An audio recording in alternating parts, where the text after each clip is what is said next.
www.jamiamadiniyajadid.org. WhatsApp group number +92 333 424 9302. الحمدللہ رب العالمین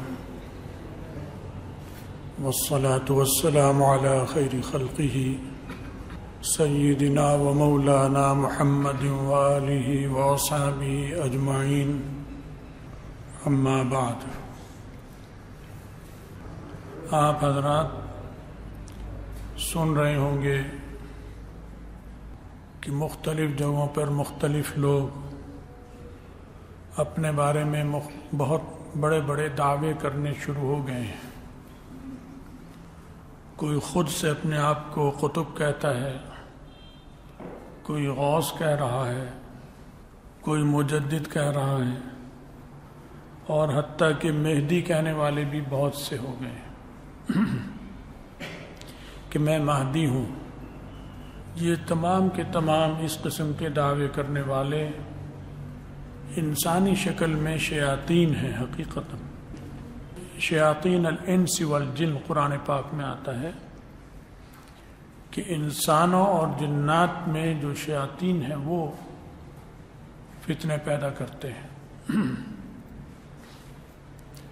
تو جنات میں بھی فتنہ پیدا کرتے ہیں اور انسانوں میں بھی کرتے ہیں، اور انسان جو ہے وہ انسانوں تک کرتے ہیں، لیکن جنات سے ان کے تعلقات ہوتے ہیں تو وہ جنات میں بھی اثرات جاتے ہیں ان کے۔ جیسے کہ جو انسان اچھا ہوگا اس کے اثرات بھی جنات میں بھی جائیں گے اچھے۔ چنانچہ نبی علیہ السلام جب تشریف لائے اور نبوت کا دعویٰ کیا اور بات چلی تو جنات نے زمین میں نظام شمسی میں تغیر محسوس کیا، کیونکہ وہ سب جگہ جاتے آتے ہیں، اوپر بھی ستاروں پر، سیاروں پر، بہت اوپر تک جاتے ہیں جہاں پر سائنسدان اب بھی نہیں جا سکتے، وہاں تک جنات آتے جاتے رہتے ہیں۔ تو وہاں انہوں نے بہت خاص قسم کے، جیسے کہ ہنگامی حالات کے ایک حفاظتی انتظامات ہوتے ہیں، سیکورٹی، وہ محسوس کی، اور جس آزادی سے وہ پہلے آ جا سکتے تھے اس میں انہوں نے بندش محسوس کی، ناکے لگ گئے، بس یہاں جانا ہے، یہاں نہیں جانا، اس سے آگے جانا ہے، اس سے آگے نہیں جانا۔ پھر ان میں جو شرارتی ہوتے تھے ان پر فائرنگ ہوتی تھی، تو انہوں نے غور و فکر کیا، خلا میں فائرنگ ہو رہی ہے اور وہ جن ختم ہو جاتا تھا۔ پھر انہوں نے کہا کہ زمین میں دیکھو، دوڑو بھاگو، پتہ کرو کیا ایسی خاص بات آئی۔ ایک جماعت گئی اور کسی طرف گئی، ایک جماعت ایسی جگہ گئی جہاں رسول اللہ صلی اللہ علیہ وسلم اس وقت قرآن کی تلاوت فرما رہے تھے۔ سورہ جن میں یہ سارا قصہ آتا ہے۔ قرآن سنتے ہی وہ تو وہیں ایمان لے آئے جنات، اور جا کر اپنی جماعت میں انہوں نے بتایا کہ عجیب و غریب کلام سنا ہم تو اسی وقت ایمان لے آئے۔ تم انسانوں میں انقلاب آ رہا ہے، لیکن وہ انقلاب جنات میں بھی گیا منتقل ہو کر۔ تو اچھا انقلاب وہاں جاتا ہے، اور برا انقلاب جو انسانوں میں آئے گا وہ بھی جنات میں جائے گا، تو آپس کا جوڑ توڑ چلتا ہے۔ تو صالح جنات کی صالح مسلمانوں سے تعلق دوستی ہو جاتی ہے، ہمدردی ہوتی ہے، اور جو شیاطین ہیں ان کی انسانی شیاطین سے تعلقات اور گٹھ جوڑ ہوتے ہیں۔ تو یہ دور انتہائی خراب ہے۔ آپ حضرات دین سے جڑ جائیں، قرآن سے جڑ جائیں۔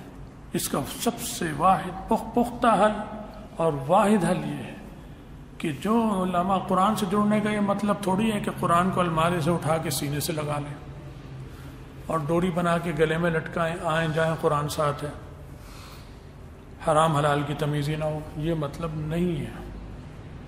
قرآن کا مطلب اور فہم رکھنے والے علماء صالحین سے جڑیں، اپنے آپ کو جوڑیں گے تو قرآن سے بھی جڑ جائیں گے۔ قرآن اور حدیث سے جڑنے کا یہ مطلب نہیں کہ بس اسے چوم لیا اور الماری میں رکھ دیا، حدیث کو چوما الماری میں رکھ دیا، نہ اسے پڑھا، نہ اس کا مطلب سیکھا، نہ حرام نہ حلال کچھ معلوم ہی نہیں، یہ قرآن سے جڑنا نہیں کہلاتا۔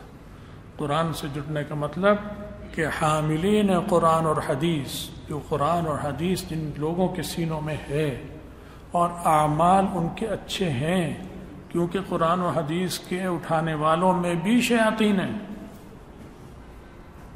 عالم بھی ہوں گے، قرآن بھی پڑھا ہے، وعظ بھی کر رہے ہیں، اور وہی دعویٰ مہدی کا کر دیتا ہے، تو وہ تو شیطان بن گیا نا۔ پھر وہ خود شیطان کے جال میں ہے، وہ انسانوں میں بڑا شیطان ہے۔ جیسے شیطانوں کے درجے ہیں، جیسے نیک لوگوں کے درجے ہیں، ایسے شرارتی لوگوں کے بھی درجے ہیں۔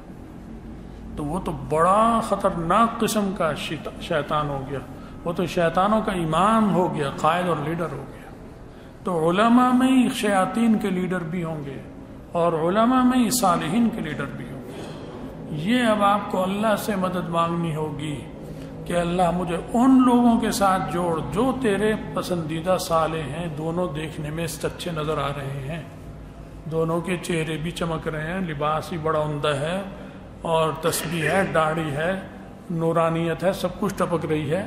یا اللہ صحیح کون ہے، تیرا پسندیدہ کون ہے، مجھے اس سے جوڑ دیجیے۔ تو اس سے جڑیں۔